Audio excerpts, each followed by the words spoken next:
할렐루야. 반갑습니다. 오늘 말씀의 제목은 뽑고 심게 하시는 하나님입니다. 지난주에는 저희가 김영현 박사님을 모시고 동방박사와 메시아의 별이라는 그런 제목으로 이제 설교를 들었습니다. 하나님께서 목성, 토성 이런 행성들의 움직임을 통하여 예수 그리스도께서 오심을 징조로 보이신 사실을 우리가 알게 됐습니다.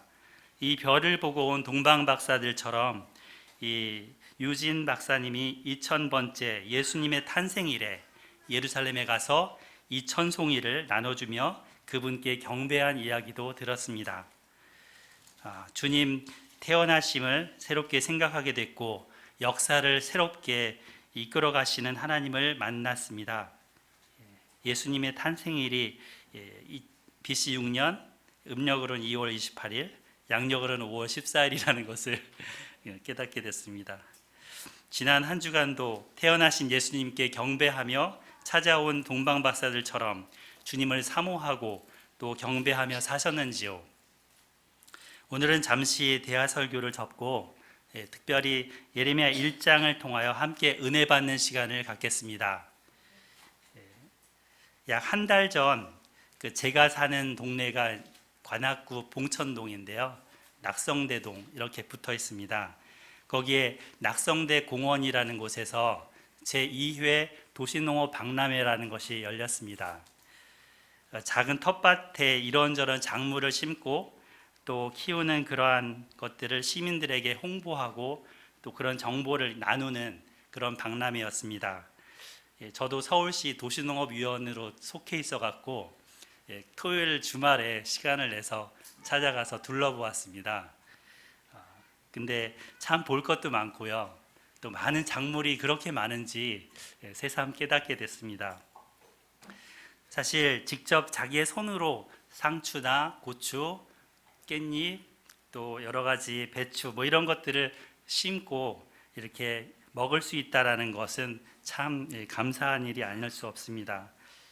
그럴 때 그 수고는 또 들어가죠. 원치 않는 잡초를 뽑아내야 되는 수고가 들어가고 또 여러 가지 심어 놓은 작물을 잘 돌보는 꾸준히 물도 주고 이러한 노력들이 필요합니다.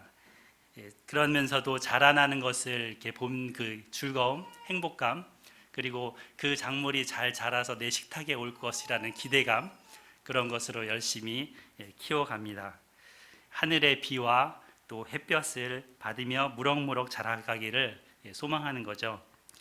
이렇게 하면서 자연 속에 있는 그런 생명의 신비와 또 그걸 통한 우리 삶의 교훈들도 배우게 되는 기회를 갖습니다. 식물을 이렇게 심는 것뿐만 아니라 또 이제 건물을 짓는 것 이런 것도 마찬가지 그와 같은 노력과 힘이 들어가지만 큰 기대 속에서 하게 되는 일입니다. 이런 분야는 사실 하나님의 전공입니다. 예수님 공생애 이전에 그 직업이 뭐였죠? 목수. 그래서 목수는 물론 이런 가구를 만드는 것도 하지만 이런 집을 짓는 것도 하죠.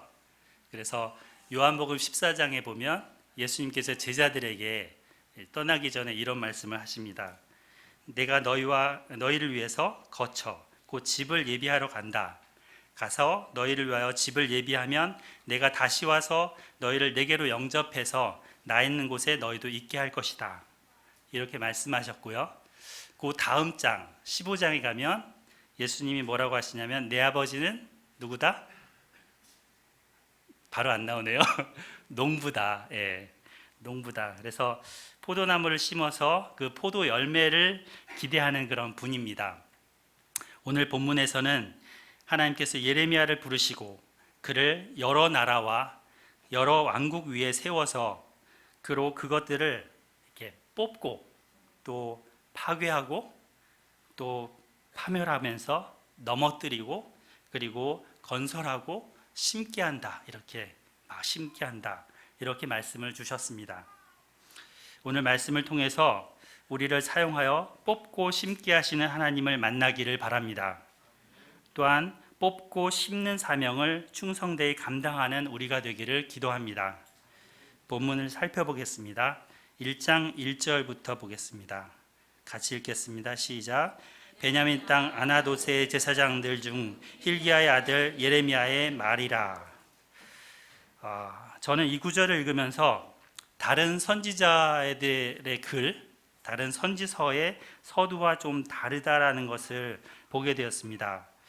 대부분의 선지서에서는 첫 장 1절에 호세아의 말이니라, 이사야의 말이니라, 미가의 말이니라 이렇게 나오지 않고 호세아에게 임한 여호와의 말씀이라, 여호와의 말씀이 호세아에게 임하니라 이런 식으로 말합니다. 물론 2절에 보면 여호와의 말씀이 예레미야에게 임하였고 라고 나타납니다. 그런데 1절의 예레미야의 말, 이것이 매우 독특하게 생각이 되었습니다. 예레미야의 끝나는 부분에 보면 51장 한번 볼까요? 쭉 넘겨서 예레미야가 전체 52장까지 있는데요. 51장 마지막 64절을 보겠습니다. 오늘은 성경을 좀 많이 찾아볼 겁니다. 각오하시고요. 거기 보면 예레미야의 말이 이에 끝나니라 이렇게 나옵니다. 그 다음에 중반 부분이 이제 있는데요. 36장을 한번 넘겨 보겠습니다. 36장 10절입니다. 36장 10절에 이렇게 나옵니다. 바룩이 여호와의 성전 윗뜰 곧 여호와의 성전에 있는 세문 어귀 곁에 있는 사반의 아들 서기관 그마랴의 방에서 그 책에 기록된 누구의 말? 예레미야의 말을 모든 백성에게 낭독하니라. 눈치채셨는지 모르겠는데요. 1장에서 이 말이라는 단어가 유난히 많이 등장합니다. 우리는 이 책을 사람의 말이 아닌 여호와의 말, 하나님의 말씀으로 여기고 지금 듣고 있지 않습니까? 또 예레미야가 전했던 말은 그 자신의 말이 아니라 하나님께로부터 듣고 받은 것을 그대로 전해준 여호와의 말씀으로 우리는 믿고 있습니다. 그런데 뒤에 살펴보겠지만 이 예레미야의 말을 놓고서 유다 백성들은 커다란 싸움을 벌입니다. 과연 예레미야의 말이 여호와의 말씀이냐 하는 것입니다. 1장 2절 아몬의 아들 유다왕 요시야가 다스린 지 13년에 여호와의 말씀이 예레미야에게 임하였고, 여호와의 말씀이 예레미야에게 임하였습니다. 예레미야는 자신에게 임한 여호와의 말씀을 전하였습니다. 예레미야의 말은 곧 여호와의 말씀입니다. 2절 3절을 보면 예레미야에게 하나님의 말씀이 임한 것은 요시야가 다스린 지 13년에 임했고 그 후 여호야김 시대부터 시드기야 11년 5월달 예루살렘이 사로잡혀갈 그때까지 임하였습니다. 시기적으로 한번 이때 배경을 한번 살펴보겠습니다. 예레미야 앞에 선지자가 누가 있죠? 바로 앞에 성경상으로 이사야. 이사야는 예레미야보다 약 100년 정도 앞선 선지자입니다. 그는 히스기야 시대 때 남유다에서 활동하면서 남유다와 북이스라엘에 대하여 선포하였죠. 근데 그 북이스라엘은 멸망했습니다. 아수르에. 그리고 이제 남유다만 남은 상태가 되었고요. 남유다도 그때와 비슷한 멸망 시기입니다. 이때 활동한 선지자는 스바냐 선지자가 있고 하박국 선지자가 있고 여기 예레미야 그리고 바벨론에 끌려간 에스겔, 다니엘 이런 선지자들이 있습니다. 이들과 같은 시기에 활동했습니다. 요시야 왕이 성전에서 본인 18년째 8살에 이제 왕이 돼서 18년째 왕이 율법을 발견하게 되는데 그때 종교 개혁을 합니다. 그러니까 오늘 본문에 보면 그때보다 5년 전 종교개혁, 요시야의 종교개혁보다 5년 전에 하나님의 말씀이 임한 때라는 것을 알 수 있습니다. 북쪽에서는 이제 큰 강대국 두 개가 있습니다. 하나는 아수리아, 하나는 바벨론, 신흥 강대국이죠. 이 아시리아는 많은 내분이 일어나고 있었습니다. 그리고 이 바벨론은 점차 강성해져 가고 있었습니다. 이에 대해서 밑에 이스라엘 밑에 있던 애굽이라는 나라는 위기를 느꼈죠. 그래서 아시리아의 힘의 균형을 유지하고 싶은데 이 바벨론이라는 세력을 막기 위해서 올라갑니다. 그게 갈그미스 전투죠.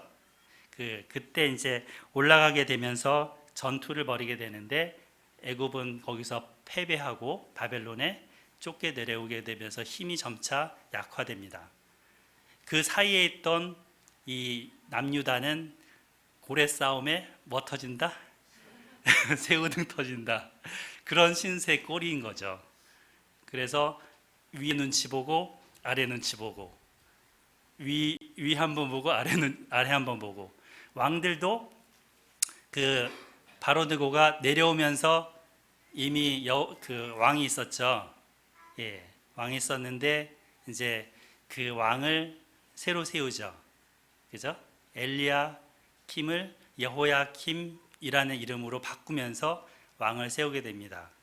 그리고 그거는 이제 이름 바꾼다는 것은 자기의 수하에 둔다는 거죠. 너희는 우리가 이제 우리 밑에 있는 종신 국가다, 이런 표죠. 그래서 세워진 엘리야김도 여호야김도 이제 애굽에 잘 보이기 위해서 백성들로부터 막 돈을 긁어 모아서 그걸 또 갖다 바치는 그런 짓을 합니다. 그러다가 또 이제 나중에 여호야김이 있었을 4년째 어디가 쳐들어와요? 바벨론이 쳐들어옵니다.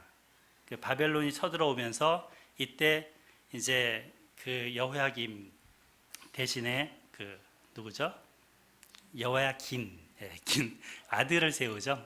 예, 그래서 그리고 엘리야김 그리고 이 이후에 또 이제 여호야긴 이외에 이제 나중에는 시드기야를 세우게 됩니다.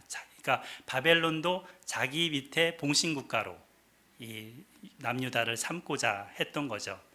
이러한 많은 그런 국제적인 그 어려움들을 속에서 이제 여러 왕들이 다스리던 시대에 예레미야가 예언 사역을 했습니다. 이게 한 40년 정도 된다고 하죠. 근데 이미 남유다는 멸망할 것이 선포됐었습니다. 언제? 요시야의 개혁 당시에 보면은 여선지 훌다가 있죠. 훌다가 뭐라고 하냐면 재앙을 하나님께서 이 므낫세의 우상숭배 때문에 너무 진노해서 재앙을 내리기로 결정했다. 그러나 너는 평안히 조상들의 묘실에 들어가서 그걸 보지는 않을 것이다. 이렇게 말씀을 했었습니다. 예레미야는 그 재앙을 직접 눈으로 보면서 예언을 해갑니다. 결국에 시드기야 11년 하나님의 성전은 불탔고 성벽도 도시도 무너지고 백성들은 살육을 당하였고 일부 포로가 되어서 바벨론에 끌려갑니다. 그래서 그는 암울한 시대에 눈물로 설교한 눈물의 선지자였습니다. 1장 5절을 같이 읽어보겠습니다. 시작. 내가 너를 모태에 짓기 전에 너를 알았고 네가 배에서 나오기 전에 너를 성별하였고 너를 여러 나라의 선지자로 세웠노라 하시기로. 남녀가 만나면 불꽃이 튀죠. 그리고 이제 같이 한 집에 살면서 뭐가 생기죠? 아가가 생기죠. 예, 그래서 그 수억 개의 그 정자 중에 하나가 이제 있는데 그런 정자 중에 하나가 난자랑 딱 만나서 수정이 이루어지면서 태아가 됩니다. 하나님은 어머니 태 속에서 약 10달 동안 이 아기를 지으십니다. 심장도 지으시고 폐도 지으시고 장기도 여러 장기들을 지어 가십니다. 초음파로 이렇게 보는 그런 사진을 며느리가 보내주는데 너무 신기한 거예요. 네. 그리고 우리 유진 집사님도 아기를 이렇게 계속 뱃속에서 품고 있는데 하나님이 기르시는 것을 경험하고 계신 거죠. 그리고 이제 이렇게 태어날 때가 있는데 예레미야도 그렇게 어머니 뱃속에서 지음 받았습니다. 그런데 그의 생명체가 이루어지기도 전에 너를 알았다. 이렇게 놀라운 말씀을 하십니다. 세상에 응애하고 태어나기도 전에 응애 이거보다 더 세게 올 텐데 응애 예, 특별한 목표를 위해서 그를 따로 성별했다. 곧 따로 떼어 놓으셨다라고 하십니다. 어떠한 목적으로요? 여러 나라의 선지자로 세우기 위해서입니다. 태아로 지어지기 이전이면 예레미야의 의지가 생기기도 전이고 또 태어나기 전이면 그가 어떤 걸 의도하기도 전입니다. 이로 볼 때 하나님은 그를 선지자로 세우신 것이 하나님 편에서의 완전히 일방적인 선택과 부르심이었던 것입니다. 선지자 중에 이제 이렇게 이야기한 사람이 또 있습니다. 그 이사야서 앞에 부분인데요. 49장 5절 보면 이제 여호와께서 말씀하시나니 그는 태에서부터 나를 그의 종으로 지으신 이시니라 라고 합니다. 신약 성경에서도 이렇게 이야기한 사람이 있죠. 누구죠? 바울. 그죠? 그 바울은 자신이 이제 사도권에 대해서 이렇게 여러 가지로 공격을 받자 갈라디아서를 씁니다. 갈라디아 성도들에게 편지를 하는데 이제 안부 인사도 안 해요. 보통은 다른 편지는 뭐 평강과 은혜가 너에게 있을지어다 하는데 갈라디아서는 대뜸 이렇게 시작합니다. 사람에게서 난 것도 아니요 사람으로 말미암은 것도 아니요 오직 예수 그리스도와 그를 죽은 자 가운데서 살리신 하나님 아버지로 말미암아 사도된 바울은. 그리고 15절 16절을 가면 내 어머니의 태로부터 나를 택정하시고 그의 은혜로 나를 부르시니가 그의 아들을 이방에 전하기 위하여 그를 내 속에 나타내시기를 기뻐하셨다. 이렇게 고백합니다. 이 고백은 다메섹에서 그가 이제 부활하신 예수님을 만났는데 그때 그 소명의 말씀, 그것에 기초한 이야기입니다. 사도행전 9장 15절에 보면 이 사람은 내 이름을 이방인과 임금들과 이스라엘 자손들에게 전하기 위하여 택한 나의 뭐다? 그릇이다. 그렇게 이제 그가 사도 될 것을 예수님께서는 택하셔서 그렇게 임명하셨던 것입니다. 일방적으로 이제 부르셨죠. 핍박자 그 바울을 부르셔서 그를 그릇으로 삼아서 이방인의 사도로 세우시고 그 당시에 유럽 전체를 이렇게 다니면서 교회를 세우는 역할을 했습니다. 그렇습니다. 하나님의 일방적인 부르심입니다. 예레미야를 하나님은 세상에 태어나기 전에 알고 계셨고 특별한 목표를 위해서 그 목적을 위해서 특별한 작품으로 구별해 놓으셨습니다. 맥스 루케이도의 너는 특별하단다 라는 그 기독교 동화책을 혹시 보신 적이 있는지요? 제가 책을 하나 들고 왔는데 이거는 이제 그 너는 특별하단다의 자매판입니다. 행복은 내 곁에 있단다. 근데 이 캐릭터는 똑같아요.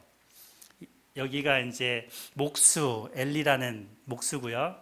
이 목각 인형 같은 나무 사람이죠. 나무 사람. 이 펀치넬로라는 주인공이 나타납니다. 근데 그 전에 이 너는 특별하단다라는 책에 보면 그 나무 사람들이 사는 마을이 있어요. 그런데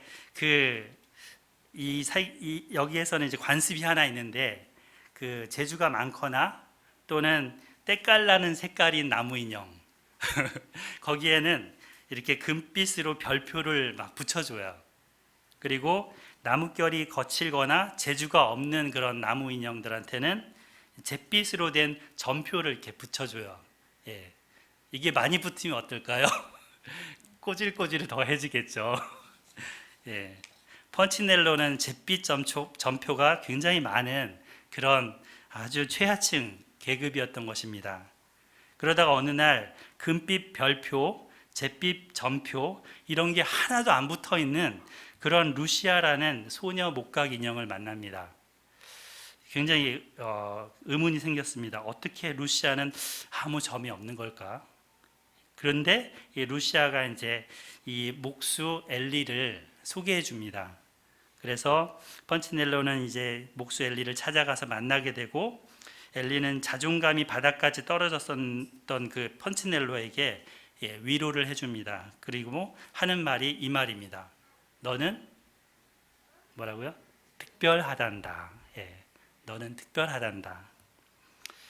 이때부터 펀치넬로는 사람들의 이제 평가에서 자유로운 마음을 갖게 됐고, 몸에서 이러한 마음이 딱 드니까 몸에서 그동안 붙어있던 잿빛 점표들이 두두두둑 떨어지는 거예요.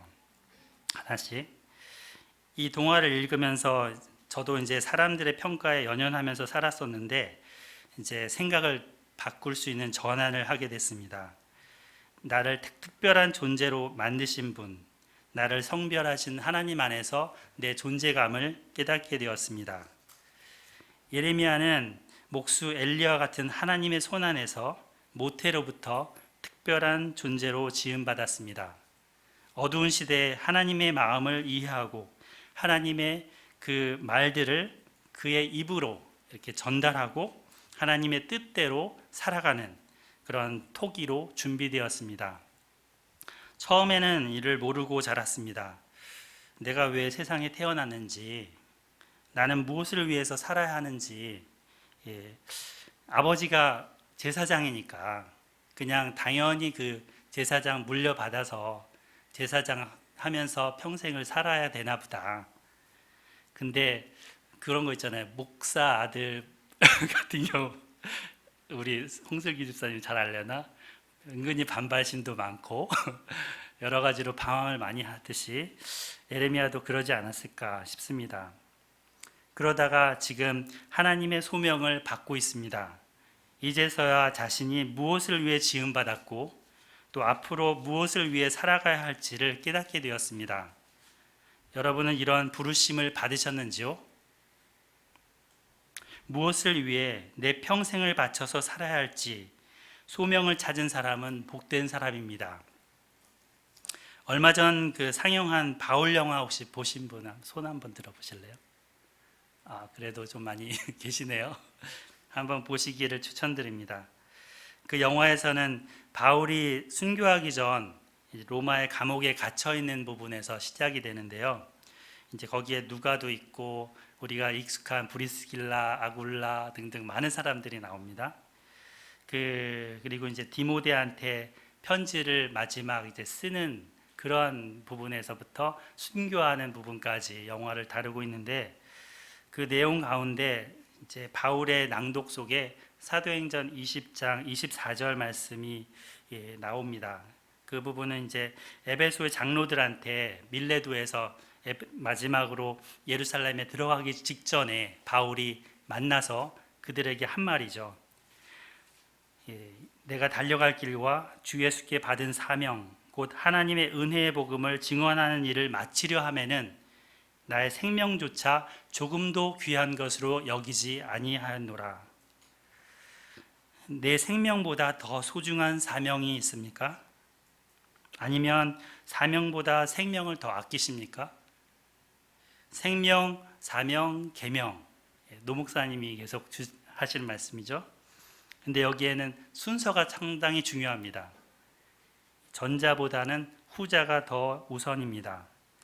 우리는 생명보다 사명을, 사명보다는 계명을 따라서 살아야 할 하나님의 성별된 사람들이기 때문입니다.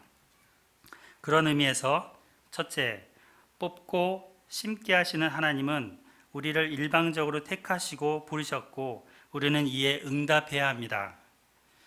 우리를 부르시고 택하심은 하나님의 일방적인 작정하심이기 때문입니다. 우리가 아직 나지도 아니하고 무슨 선이나 악을 행하지 아니한 때에 택하심을 따라 되는 하나님의 뜻이 행위로 말미암지 않고 오직 부르시는 이로 말미암아 서게 하려 하심입니다. 웨스트민스터 신앙고백 그 10장 유효한 부르심에는 이런 말씀이 나옵니다. 2항에 이 유효한 부르심은 하나님의 값없고 특별한 은혜로만 되어지는 것이며 결코 사람 안에 있는 어떤 것을 미리 하나님이 보시고서 하는 것이 아니다. 그 점에서 인간은 전적으로 수동적이다. 능동적이 아니라 수동적이다. 성령으로 말미암아 소생하고 새롭게 된 연후에는, 곧 중생한 연후에는 이 부르심에 응답할 수가 있게 되며, 또한 이 부르심 가운데에 제공되며 전달된 은혜를 받아들일 수 있게 된다. 은혜 받은 사람은 소명을 가진 사람인 거죠. 여러분도 예수님을 믿은 것 자체가 하나님의 소명 때문입니다. 이는 창세전에 예정하시고 모태에 짓기 전에 아시고 배에서 나오기 전에 성별하시고 우리를 세우신 은혜입니다. 아멘. 5절을 다시 한번 읽어보겠습니다. 말씀을 생각하시면서 시작. 내가 너를 모태에 짓기 전에 너를 알았고 네가 태에서 나오기 전에 너를 성별하였고 너를 여러 나라의 선지자로 세웠노라. 아멘. 이 부르심과 택하심을 분명히 하여야 흔들림 없이 철로 역정의 길을 걸어갈 수 있습니다. 하나님은 예레미야를 여러 나라의 선지자로 세웠다고 하십니다. 단지 남유다의 선지자로만이 아닙니다. 바벨론, 애굽, 모압, 암몬, 블레셋 등등 이러한 여러 온 열방의 선지자로 세우셨습니다.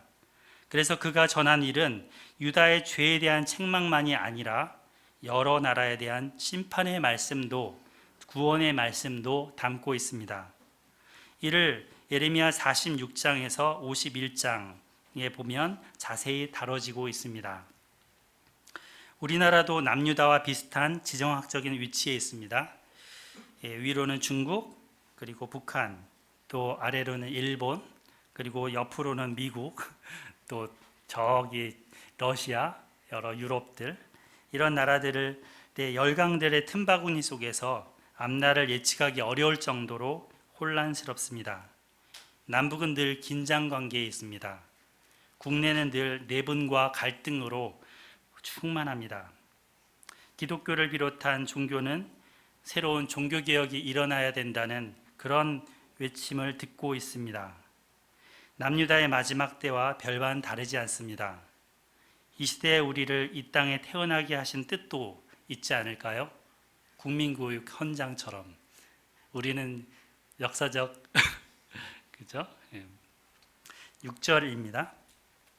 내가 이르되 슬프도소이다 주 여호와여 보소서 나는 아이라 말할 줄을 알지 못하나이다 하니.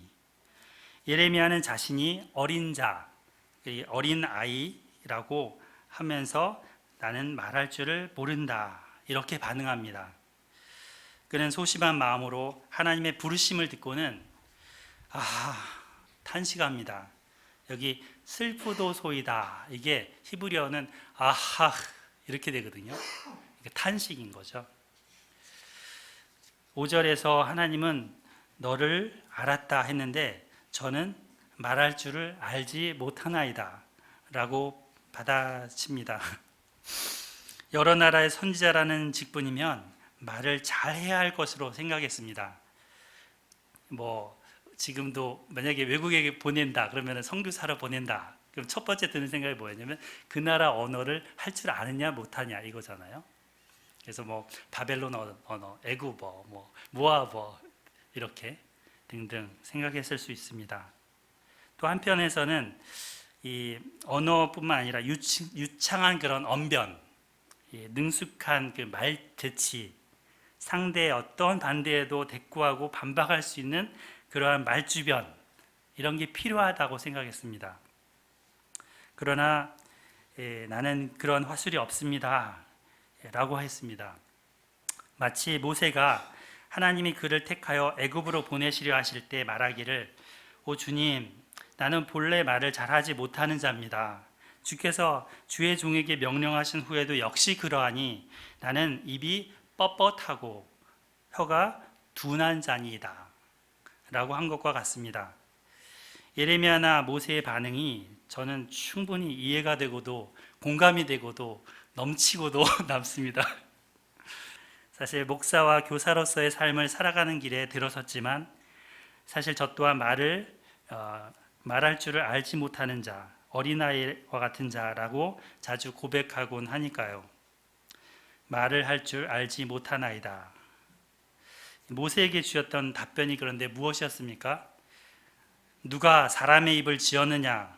누가 말 못하는 자나 말 듣는 자나 눈 밝은 자나 맹인이 되게 하였느냐? 나 여호와가 아니냐? 이제 가라. 네가 네 입과 함께 있어서 할 말을 가르치리라. 예수님께서는 마가복음 7장에서 귀먹고 말 더듬는 자를 에바다 하시면서 고쳐주셨습니다. 그러므로 말할 줄을 못한다, 이런 게 이유가 될 수가 없습니다. 사도 바울은 그의 은혜 안에서 강하다고 하셨고 약할 때 도리어 강하다고 했습니다. 그러므로 둘째, 뽑고 심게 하시는 하나님 안에서는 사명인은 자신의 연약함을 주장하지 말아야 합니다. 예레미야는 나는 아이라 했지만 그는 그렇게 말을 하면 안 되었던 것입니다. 여기서 아이에 해당하는 나르라는 게 어떤 정도의 연령대일지 생각해 보셨나요?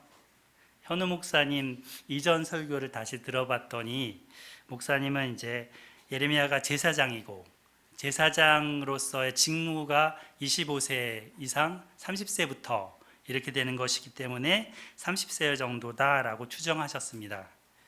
이렇게 보면 예레미야 자신을 아이라고 할 수 없는 나이죠.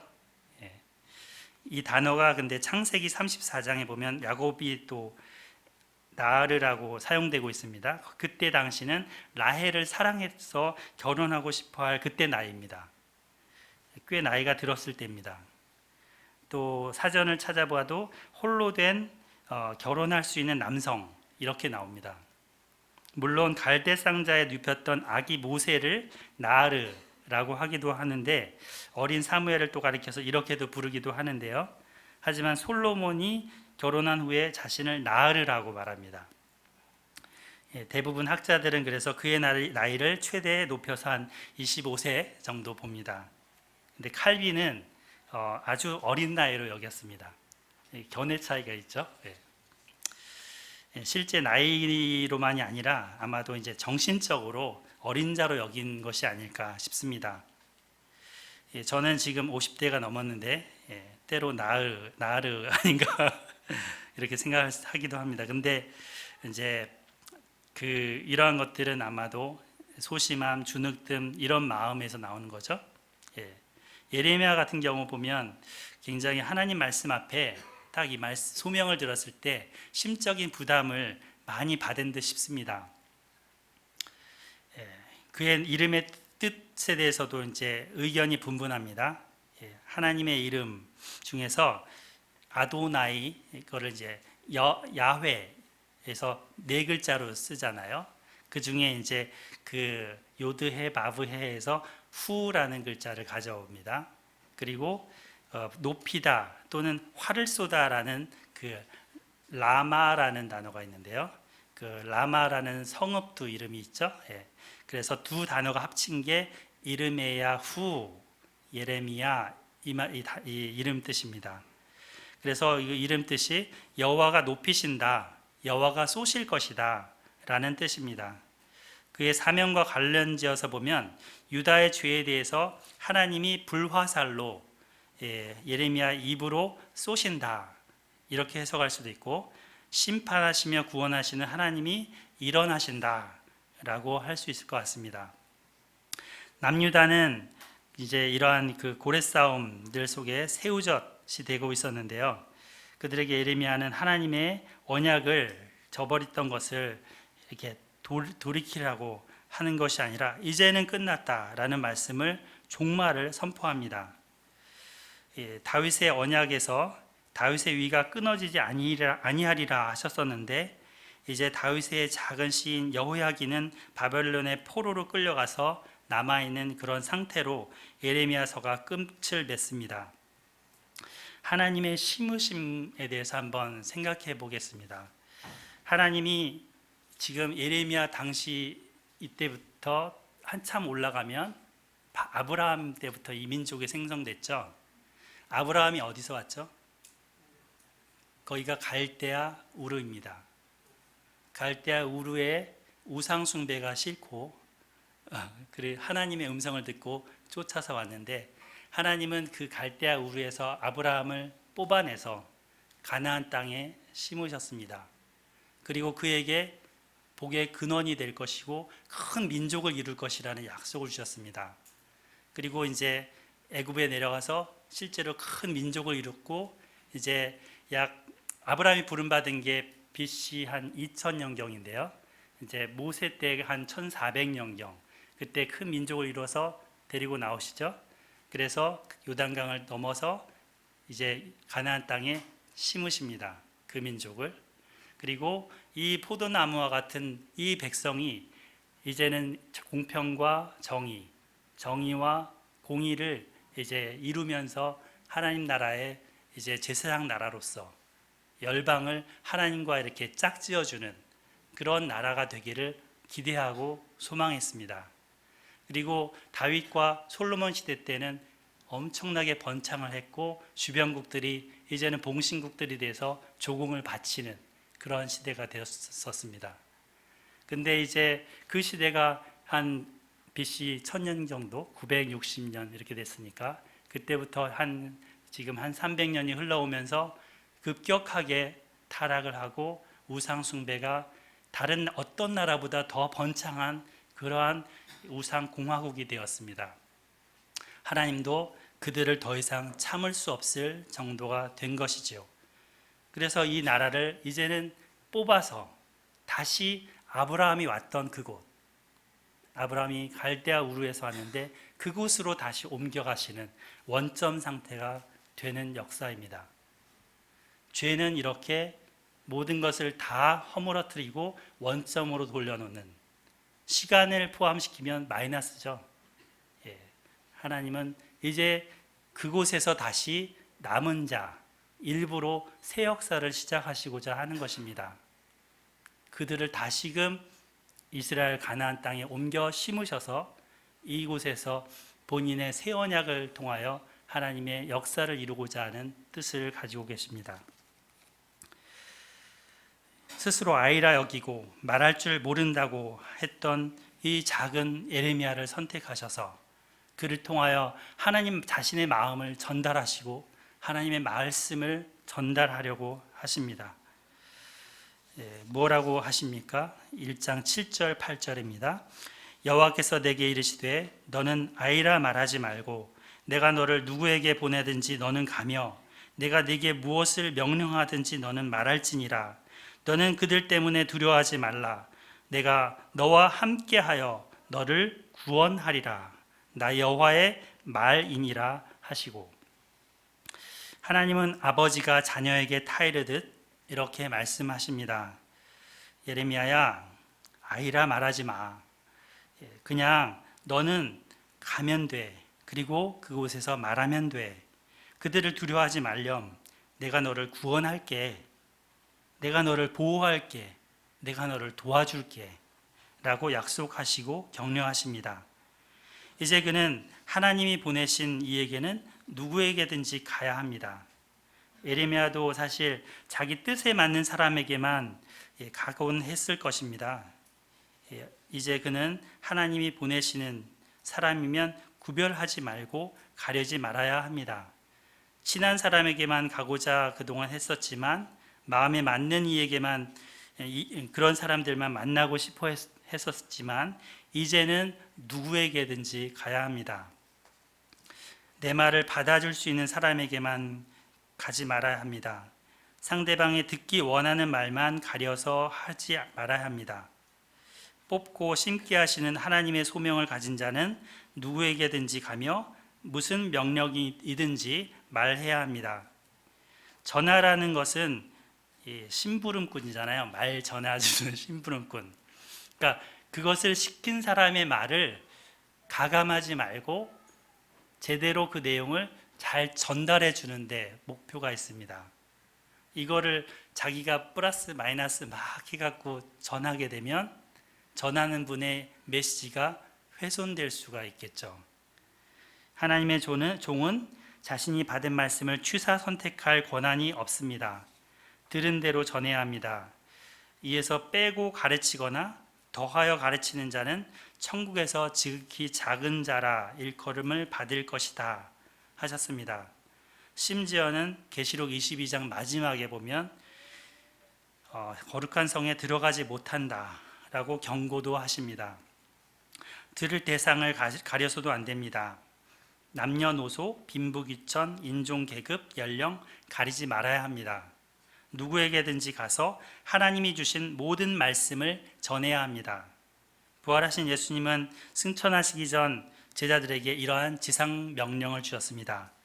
너희는 가서 모든 족속을 제자로 삼아 아버지와 아들과 성령의 이름으로 세례를 주고 내가 너희에게 분부한 모든 것을 가르쳐 지키게 하라. 예수님이 분부한 모든 것을 모든 민족에게 전하라는 사명이 우리들에게도 있습니다. 지금은 비행기 타고 안 가도 됩니다. 이태원만 가면 온갖 인종을 만날 수 있습니다. 핸드폰 하나만으로도 국제 화상통화가 가능합니다. 매일 그걸로 일주일마다 성경 공부를 하는 분도 계십니다. 러시아와. 바울 때는 사람의 편으로 이제 글을 써갖고 그것을 그 사람 손에 쥐어서 수개월을 걸어가고 배 타고 가서 전해줘야 했지만 지금은 이메일로 몇 초면 상대에게 딱 편지가 전달되는 시대입니다. 마음만 먹으면 누구에게든지 갈 수 있습니다. 또 성경을 언제든지 이렇게 볼 수가 있기 때문에 어디서나 열어볼 수가 있습니다. 전할 수 있는 기회는 많고 또 전할 매체는 넘쳐납니다. 그런데 문제는 전할 사람이 준비되지 않았다는 것이 문제입니다. 전할 사람을 키우고 보내는 것이 우리 교회의 사명인 줄 믿습니다. 이를 위해 함께 기도하고 협력해야겠습니다. 집사님들이 오후에 성경 강의를 하면서 이렇게 말씀을 전하는 걸 보며 소망을 봅니다. 말씀을 전하는 그분들을 그릇으로 세워가시는 것을 보고 감사합니다. 하나님께서 계속하여 믿음의 사람들, 말씀을 섬길 사람들을 세워주시기를 기도합니다. 이 전하는 일에 따르는 어려움이 예상되지만 하나님께서 걱정하지 말도록 다독이십니다. 하나님께서 구원하시기 때문입니다. 19절에 보면 다시 한번 이를 반복하여 말씀하죠. 19절 그들이 너를 치나 너를 이기지 못하리니 이는 내가 너와 함께하여 너를 구원할 것임이니라 여호와의 말이니라. 그만큼 예레미야의 사역이 어렵고 공격이 예상되는 사역이기 때문입니다. 예레미야가 전한 말씀 사역은 세 가지로 정리를 해볼 수 있습니다. 하나는 그 유다에 남은 대다수의 사람들한테 바벨론에게 이제 저항하지 말고 이렇게 백기 들고 항복하고 순순히 이렇게 끌려가라는 그런 메시지였습니다. 북에서 쳐들어가는 그런 바벨론에 이제 끌려가라고 한 건데 이 말을 들은 그 백성들은 국민의 사기를 지금 떨어뜨리고 있다, 예레미야가. 그러니까 저놈은 분명히 바벨론의 사주를 받은 자다. 그러니까 흉악범이고 가둬서 저런 말 못하게 해야 된다. 이렇게 했습니다. 그래서 그 왕자의 감옥이 있는데 그 감옥 뜰에 가두기도 하고 또 아예 이제 구덩이에 집어넣어서 물도 안 주고 먹을 것도 안 주고 굶겨 죽이려고 하기도 했고 여러 가지 목숨이 위태롭게 했습니다. 얼마나 많은 고생을 했겠으며 얼마나 많은 눈물을 흘렸겠습니까? 하나님은 그러한 그를 구스인 에벤멜렉을 통해서 구출받기도 했습니다. 두 번째 그가 전한 사역은 바벨론의 포로로 잡혀간 사람들, 그러니까 여호야김 4년째에 침공이 있었고 그때 다니엘과 왕족들 끌고 갔었습니다. 그러한 유다인들에게 편지를 보내서 돌아올 생각하지 마라. 그곳에서 집 짓고 농사 짓고 그러면서 자손 낳고 잘 살 마음을 가지라 이렇게 했습니다. 그런데 이 편지를 이제 읽었을 거 아니에요? 그 편지가 돌았겠죠?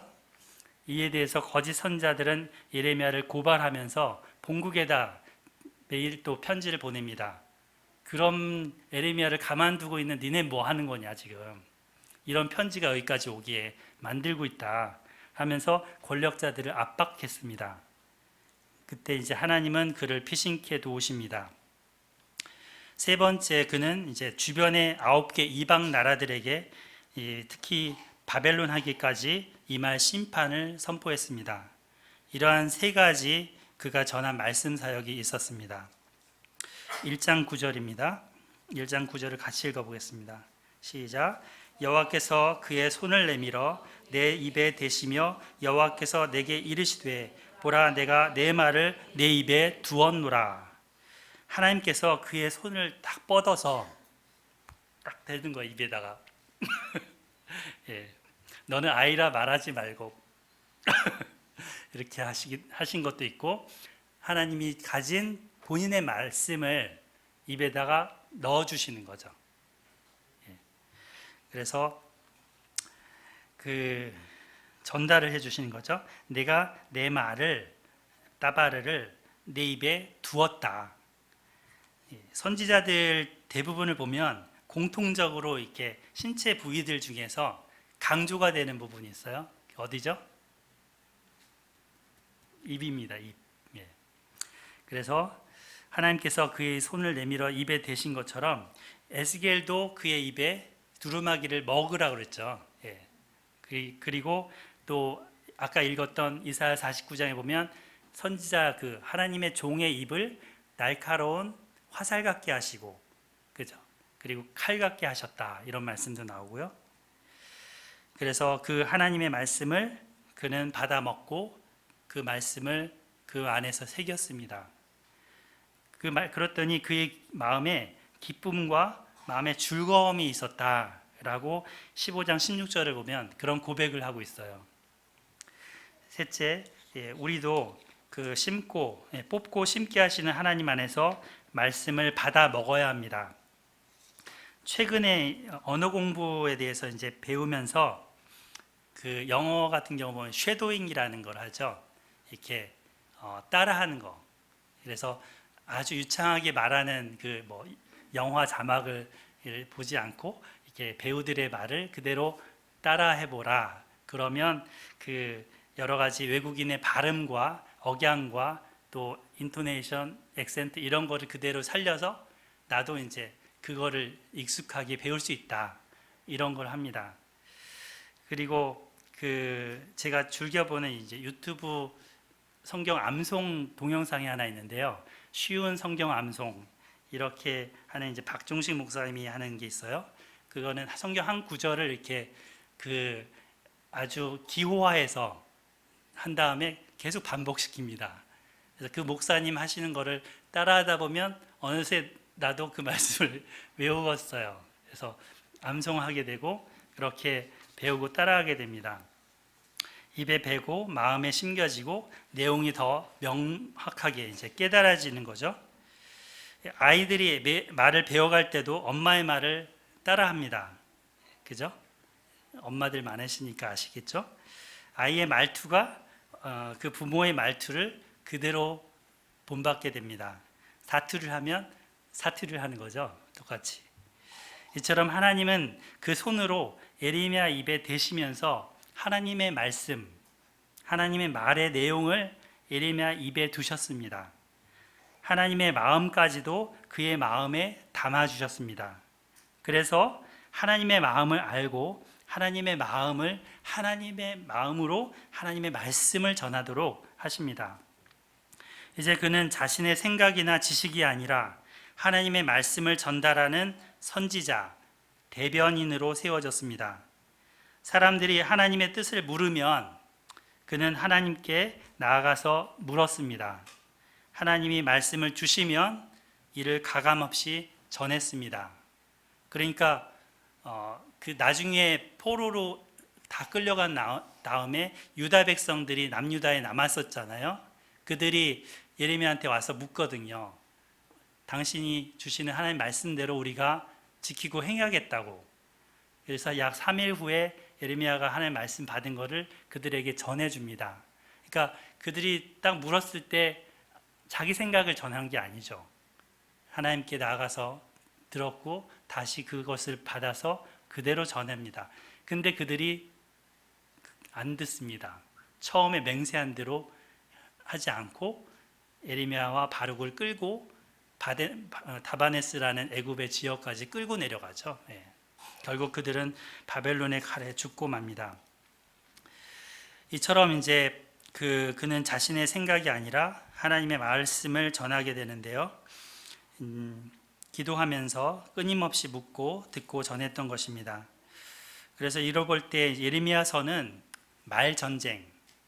말전쟁이라고 볼 수 있습니다. 입에서 나오는 말들과 말들의 전쟁입니다.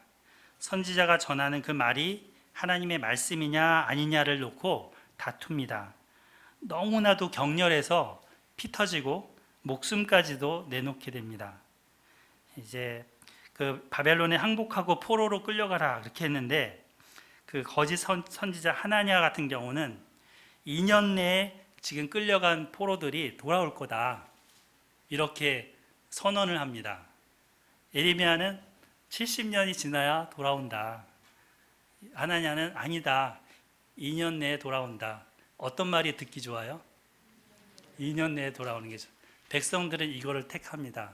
그러나 하나님은 그 하나냐를 3개월, 2개월 후에 데려가십니다. 하나님이 그 거짓 선자를 죽이시는 거죠.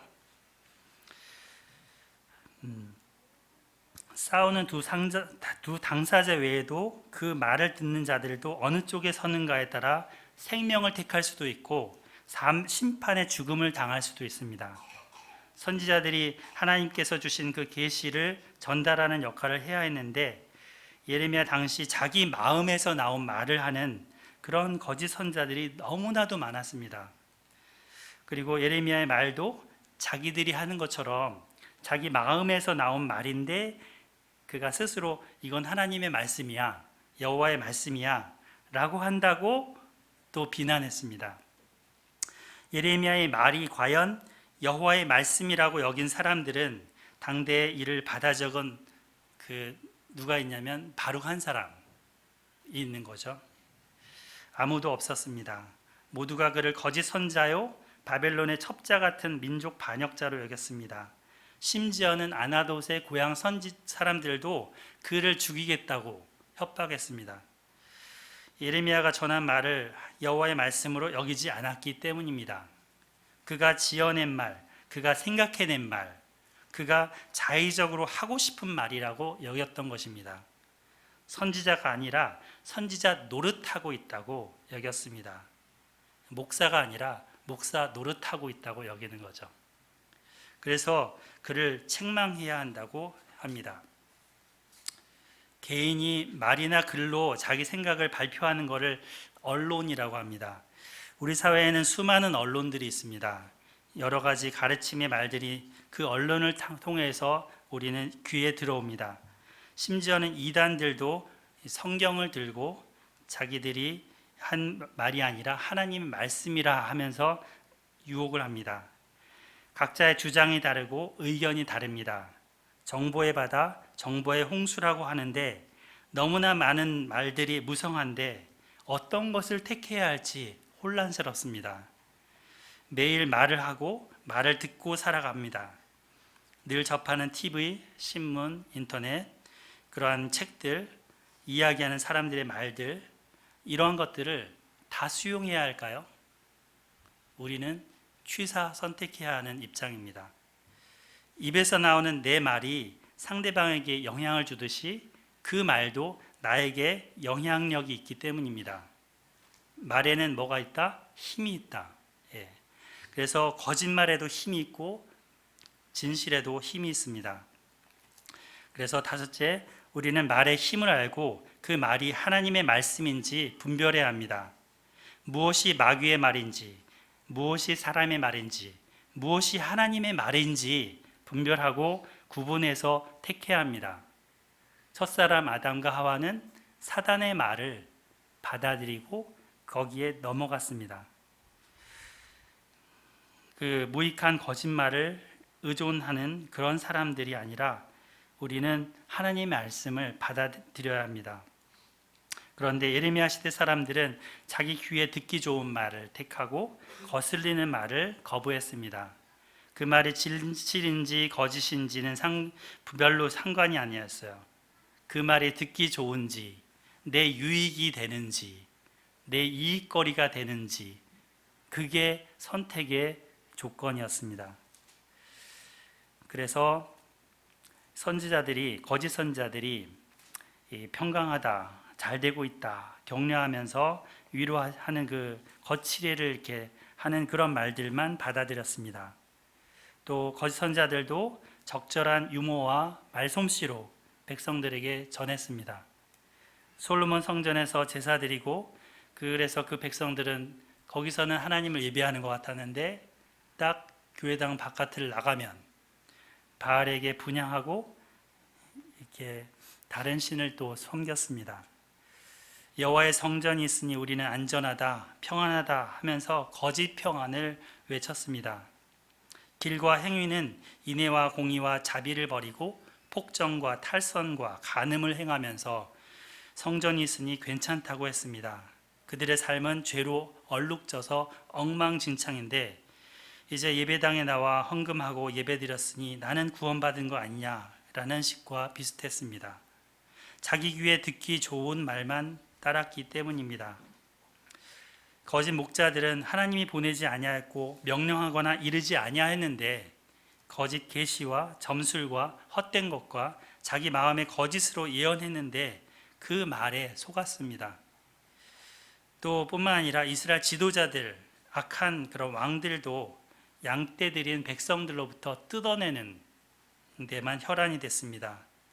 그래서 여호야김 같은 왕도 자기의 집을 으리으리하게 짓고 창문을 만들고 이러면서 건축하기 위해서 애를 썼다는 것이 기록되고 있습니다. 많은 그 고용한 이웃들한테는 이제 품삯도 떼먹었다고 기록합니다. 많은 지도자들이 예레미야의 경고를 받아들이지 않고 결국은 칼과 기근과 짐승에 죽고 맙니다. 그들은 시드기야 왕 같은 경우는 이제 북쪽 눈치 보다가 또 남쪽 눈치 보다가 눈을 이제 이쪽 봤다가 저쪽 봤다가 이쪽 봤다가 저쪽 봤다 했잖아요. 그 두 눈이 바벨론 왕에 의해서 뽑히고 포로로 끌려가는 신세가 되고 맙니다. 시드기야 왕이죠. 예레미야 시대에 우리도 살았다면 과연 예레미야의 말을 하나님의 말씀으로 받아들일 수 있었을까요? 우리는 하나님의 말씀을 들어야 하는데 어떻게 분별해야 하는 걸까요? 신천지도 성경 구절을 가지고 드림입니다. 구원파도 성경 구절을 가지고 드림입니다.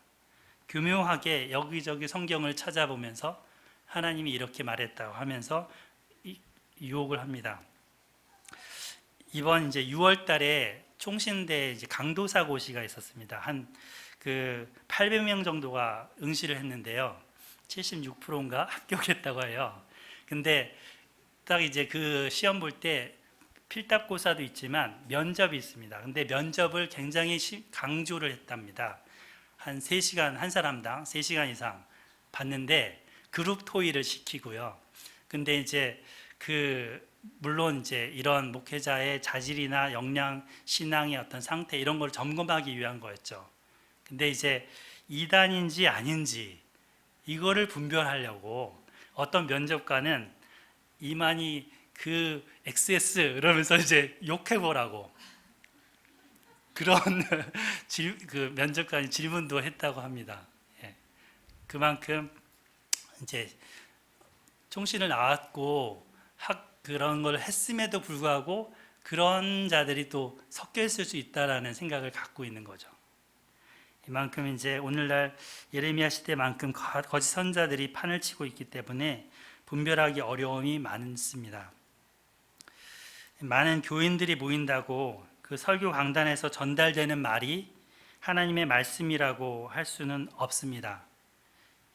이재록이라는 우리 목자님이 하는 그런 그 사람이 있죠. 지금 감옥 들어가 있는데 그 교회도 모이는 사람이 약 13만 명 정도 됩니다. 지금은 이제 막 빠지기도 하고 뭐 갈리기도 한다고 하는데요. 여전히 이제 그 이재록을 추종하는 세력은 있습니다. 그래서 또한 이제 민주주의라는 것도 보면 다수결의 원칙을 지지하고 있는데 숫자가 결코 그 말의 옳고 그름의 판단이 될 수 없다는 것을 우리는 성경에서 배웁니다. 들리는 말이 하나님의 말인지 그 사람 개인의 견해인지 분별하기 위해서는 성경으로 검증을 해야 합니다. 그리고 바른 교리로 검증을 해야 합니다. 그리고 그 전한 사람의 삶을 보고 그 열매를 보고 검증해야 합니다.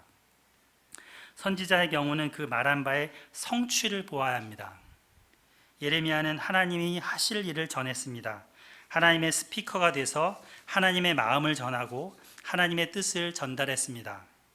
예레미야 입에서 나오는 하나님의 말씀은 불과 같고 바위를 쳐서 부서뜨리는 방망이와 같았습니다. 세계를 바꾸는 힘이 있습니다. 1장 10절입니다. 1장 10절 같이 읽어보겠습니다. 시작. 보라, 내가 오늘 너를 여러 나라와 여러 왕국 위에 세워 너를 그것을 뽑고 파괴하며 파멸하고 넘어뜨리며 건설하고 심게 하느니라 하시니라. 하나님께서 예레미야를 여러 나라들과 여러 왕국들 위에 세우셨다고 하십니다.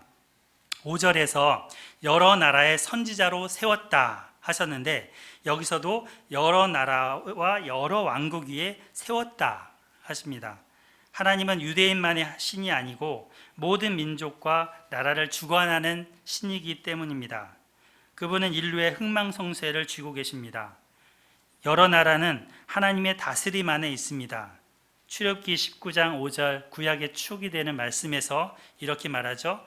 세계가 다 내게 속하였나니 네가 그것을 뽑고 파괴하며 파멸하고 넘어뜨리며 건설하고 심게 하느니라. 6번째로 하나님은 우리를 세워 뽑고 심게 하십니다. 예레미야가 할 일은 뽑고 파괴하며 파멸하고 넘어뜨리며 건설하고 심게 하는 이 6가지 단어로 이어집니다. 앞에 4단어가 이제 원문에서는 그리고로 연결이 되고요. 하나의 그룹을 이렇게 형성하고 있습니다. 그리고 그 뒤에 나머지 2단어가 그리고로 연결되면서 또 하나의 그룹을 형성하고 있습니다. 예레미야 입에서 나오는 하나님의 말로 말미암아 파괴 역사가 진행되고요. 또 이어서 건설하고 심는 역사가 진행됩니다. 그러므로 선지자 예레미야 입에 주신 하나님의 말씀은 여러 나라의 흥망성쇠를 일으키는 동력이 됩니다. 예레미야의 말씀 사역은 파괴적이면서 창조적입니다. 헛된 우상을 섬기던 백성들이 예레미야가 말하는 그런 것처럼 이제 헛된 것을 따라갔지만 그들은 파괴되고 파멸하며 뽑고 무너뜨려지게 됩니다. 예레미야가 말한 대로 하나님이 새로운 목자를 세우시고 새롭게 건설하여 주실 것이라고 했는데 그러한 하나님의 백성들이 씨앗으로 다시 심겨지고 또 건설될 것입니다. 심판의 의미인 앞에 4단어 뽑는다, 파괴한다, 파멸한다, 넘어뜨린다. 이거는 유다의 죄에 대한 심판을 기록하고 있는 것입니다. 근데 주로 예레미야서에서는 2장에서 20장까지 이런 말씀이 주로 나타납니다. 하나님께서는 강대국을 도구로 삼아 범죄한 자기 백성과 열방을 뽑고 파괴하고 파멸하며 넘어뜨립니다. 북으로부터 기울어진 끓는 가마가 확 쏟아지는 거죠. 펄펄 끓는 그 가마에 쏟아지면 완전히 화상에다가 데이고 거의 죽게 되겠죠. 우선 그 땅에 하나님의 백성을 심으셨던 하나님이 다시 그들을 뽑아내십니다. 하나님이 심으신 그 백성들이 타락하고 그래서 결국 멸망하는 것입니다. 고집과 회개에 따른 하나님의 대응입니다. 농부인 하나님은 가나안의 젖과 꿀이 흐르는 땅에 그들을 심으셨었지만 이제 다시 뽑고자 하십니다. 심은 나무가 커서 열매를 맺어 먹을 그 포도를 맺혀야 되는데 들포도를 맺혔기 때문입니다. 그들의 입은 주님께 가깝지만 그들의 마음은 하나님과 멀었습니다. 나무에게는 물이 너무나 필요하죠. 그들은 이제 그 나무들은 참된 생수를 찾아야 했습니다. 그들은 그러나 생수의 근원 되신 하나님을 버리고 물을 가두지 못할 터진 웅덩이를 파고 그것을 의지했습니다. 유다 백성이 이방인의 풍습을 따라 헛된 우상 숭배를 했습니다. 말 못하는 우상, 걸어다니지도 못하는 우상을 메고 그것을 두려워하며 섬겼습니다. 유다 백성들이 흰놈의 아들 골짜기에 도벳 사당을 건축했고 몰렉에게 자신들의 아들들과 딸들을 지나가게 했습니다.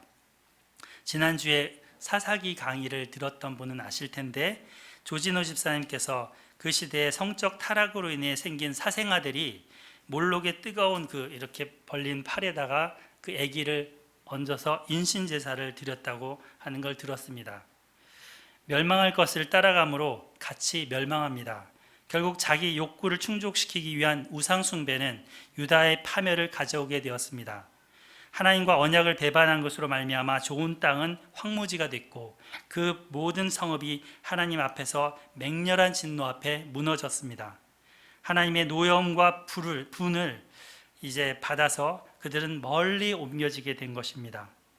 하나님께서 그 백성 앞에 장애물을 두심으로 걸려 넘어지고 멸망하게 됐습니다. 예루살렘이 멸망한 후에 무더기가 되고 황무지가 돼서 이제는 사람이 못 살고 들짐승들만이 그들의 터가 되었습니다. 하나님께서 심판의 키즈를 하시고 쭉정이와 같은 자들은 이제 끊어서 멸하십니다. 그들 속에 있었던 여러 혼인잔치, 또 음식 만들던 소리, 또 여러 가지 도시의 불빛들, 이러한 모든 것이 끊어져 버립니다. 재앙으로 인하여 더 이상 사람들이 살 그러한 맛도 없어지게 됩니다. 하나님께서 진노하심으로 유다는 죽이고 시체로 성을 채우실 것입니다. 예레미야 18장에 보면 하나님께서 옹기로 이제 자기의 손으로 이렇게 만드는 토기장이를 보라고 하시는데요. 열방과 자기 백성을 다루시는 토기장이로 자기를 비유하는 말씀입니다. 이 부분 한번 같이 찾아보겠습니다. 예레미야 18장 7절.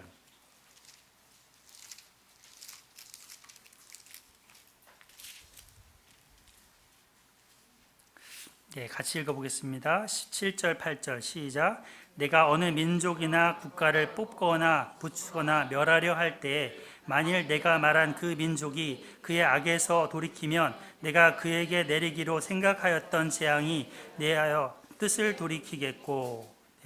9절 10절은 제가 읽겠습니다. 내가 어느 민족이나 국가를 건설하거나 심으려 할 때에 만일 그들이 나보기에 악한 것을 행하여 내 목소리를 청종하지 아니하면 내가 그에게 유익하게 하리라고 한 복에 대하여 뜻을 돌이키리라. 하나님은 뜻을 돌이키십니다.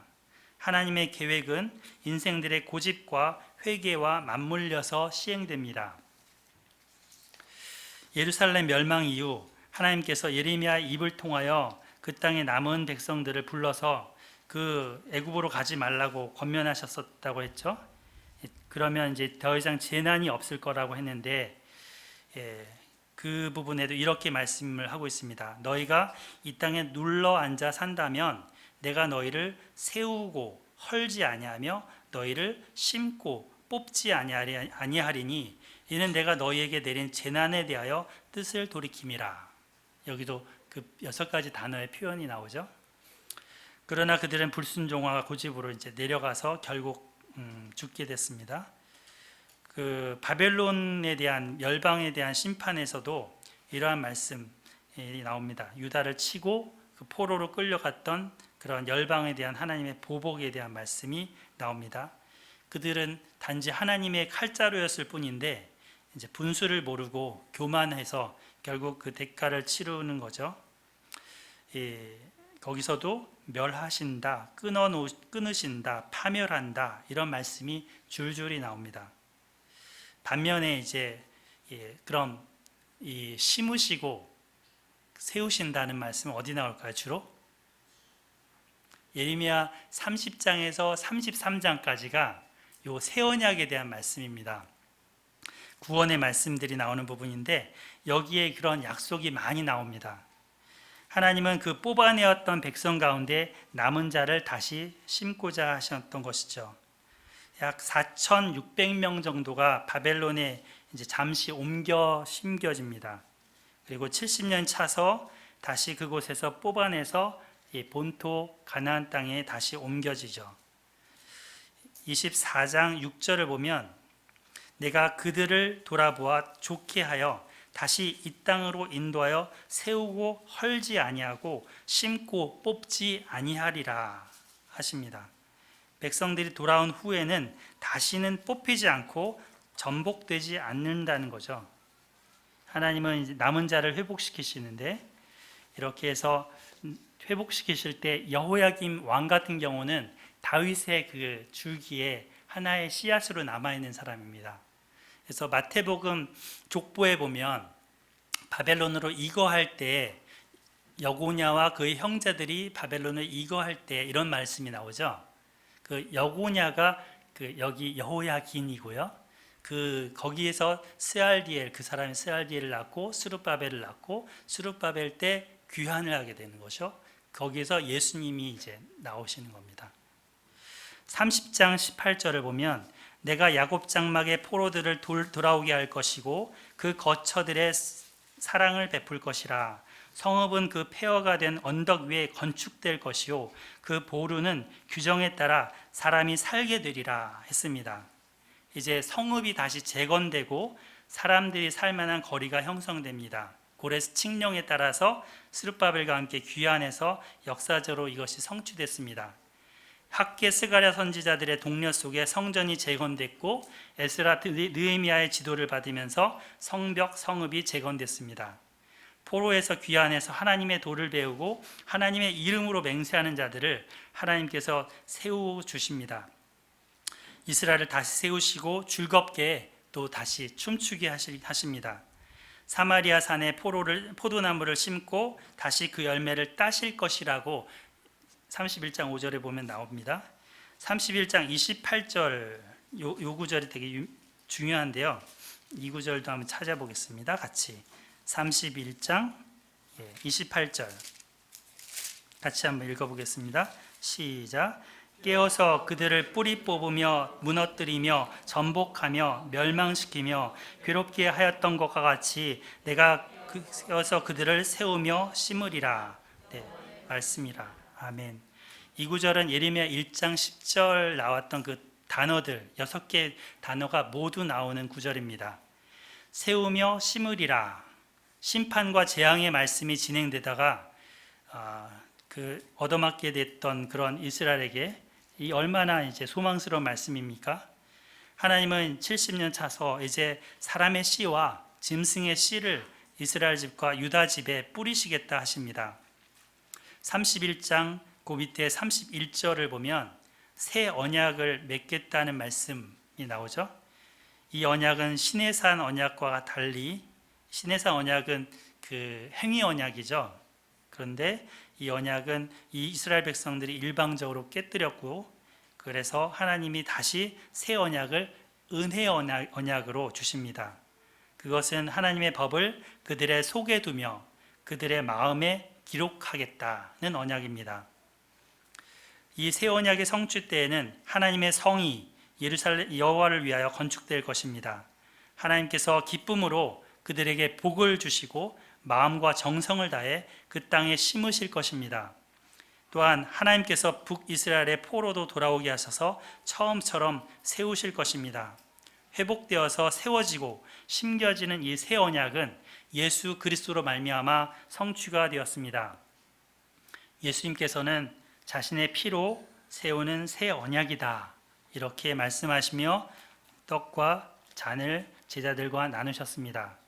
십자가에서 고난당하시고 죽으신 이후 부활하시고 성령을 우리 마음에 보내심으로 이제 그 말씀의 마음의 법을 우리의 마음에 새겨 두셨고 이 성령을 따라 행함으로 율법의 요구가 이루어지게 하셨습니다. 그리스도 안에서 우리를 택하시고 부르셔서 새 언약으로 새 언약의 일꾼으로 우리를 삼으셨습니다. 죄로 말미암아 원수되었던 그런 열방 가운데 이제 복음을 우리가 전하면서 그들도 화목하게 하는 직분을 받은 것입니다.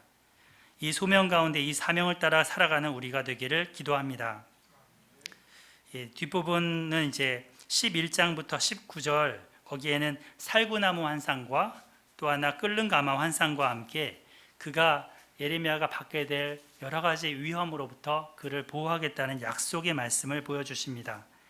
하나님은 이런 것을 이루시고 지켜보겠다 하시면서 예레미야에게 일어나 가서 외치라고 하십니다.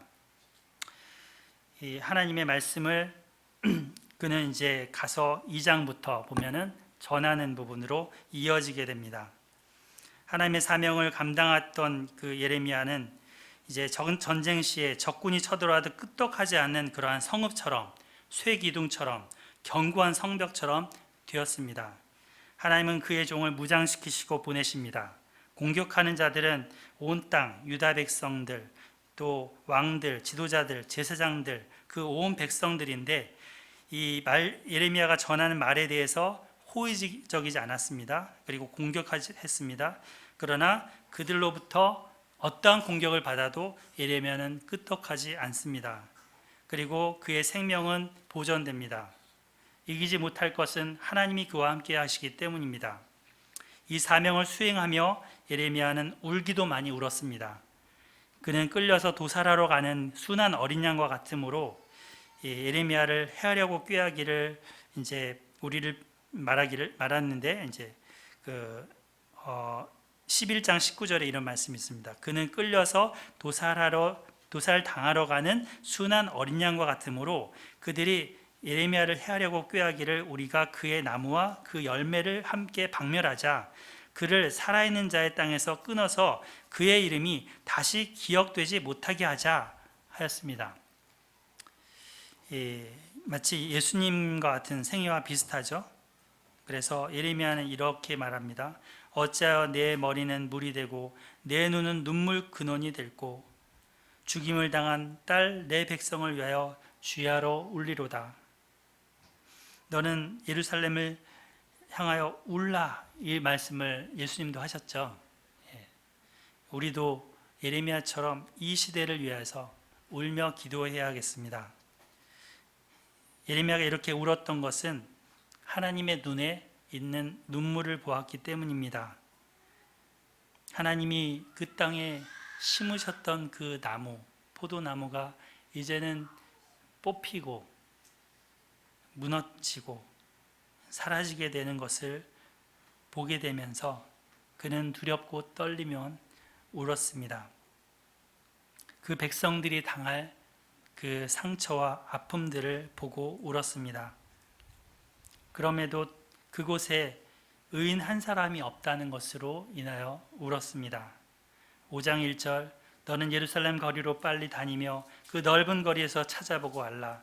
너희가 만일 정의를 행하며 진리를 구하는 자를 한 사람이라도 찾으면 내가 이 성읍을 용서하리라. 그러나 한 사람이 없었습니다. 소돔 고모라에 10사람이 없어서 그 땅이 사라진 것처럼 이 땅에 한 사람의 의인이 없어서 사라지게 됩니다. 예레미야가 말씀을 전하고 집에 돌아오면 여보, 당신 오늘 수고 많았지? 하면서 아내가 누룽지라도 끓여갖고 이렇게 주면서 위로해주면 얼마나 좋았을까요? 근데 하나님은 그에게 결혼도 하지 말고 자녀도 낳지 말라고 했습니다. 우리도 예수님 안에서 이렇게 부름심을 받고 소명을 받은 사람들입니다. 예수 그리스도의 복음을 전하는 사명, 곧 부르심을 받은 이제 가운데 소명이 있습니다. 하나님이 종들 주님의 몸된 교회를 세우면서 이 시대에 우리 각자에게 사명을 주셨습니다. 우리 교회도 가르치고 전파하며 치유하는 교회라는 타이틀이 있고 그러한 사명을 감당해야 될 것입니다. 우리의 사명감을 점검해 봤으면 좋겠습니다. 음식을 만들어서 식사를 준비하는 것도 사명입니다. 충성되고 지혜 있는 종이 되어 주인에게 그 집사람들을 맡아 때를 따라 양식을 나눠줄 자가 누구냐? 주인이 올 때 그 종이 이렇게 하는 것을 보면 그 종이 복이 있으리라.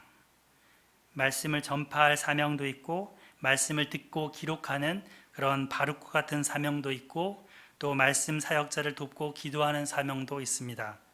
물질로 몸으로 섬기며 사회 속에서 소금과 빛의 역할을 감당할 사명이 있습니다. 바울은 고린도 교회에 심는 사역을 하였고 하나님이 자라나게 하셨다고 말합니다. 우리 삶에도 육체를 위하여 심는 자가 있고 육체로부터 썩어질 것을 거둘 자들도 있지만 우리는 성령을 위하여 심고 성령으로부터 영생을 거둬야겠습니다. 여러분은 하나님께로부터 받은 사명을 알고 계십니까? 소명을 받은 사람은 분명 사명이 있어야 합니다. 어떤 팀의 팀원으로 부름을 받았으면 그 팀 안에서 할 일이 주어져 있는 것입니다. 모든 그리스도인들은 하나님으로부터 부름 받았습니다. 그리고 예수님의 복음을 전해들은 자는 그 복음을 전해야 할 사명을 가지고 있습니다. 성경 66권을 한 권도 빠짐없이 빠르게 전파할 사명이 우리 교회에 있다고 했죠. 하나님을 사랑하고 이웃을 사랑할 계명이 사명이 있습니다. 우리는 모두 그리스도인으로 소명을 받았고 또 가정에서, 직장에서, 교회에서 이러한 사명을 받아서 감당해야 되겠습니다. 심전도사님이 저보고 삼중직이라고 얘기를 하시더라고요. 직장, 또 학교 가고, 또 이제 가정과 또 교회까지 사명을 잘 감당할 수 있기를 기도합니다. 여러분에게도 그러한 사명을 주신 것을 확인하고 사명을 잘 감당하실 수 있기를 바랍니다.